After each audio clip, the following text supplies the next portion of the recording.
everyone आज सकाल आम बाहर पड़े बुलिया जावाक जेहेतु रविवार थिला तो किसी गोटे नॉनवेज भी नहीं आसार थिला तो फर्स्ट आम पलैलु जलमहल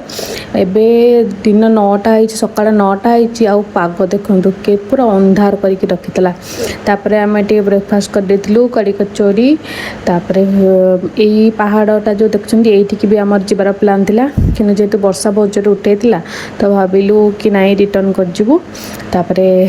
हजबैंड जाकरी फ्रेश होम रू चिकेन नहीं आसते तो मुझे चिकेन को भलसे धोईकरी लेंबू देकरी मैरिनेट कर रखी मुझे मसला भी सब रेडी कर देती एक्चुअली 6-7 मास है लंका गुंड कि शुखला लंका ये सब यूज करा छाड़देली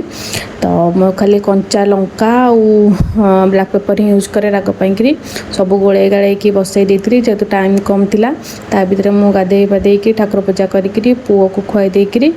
एबे आमे बस पड़लु खाइबा को आउ चिकेन सहित भात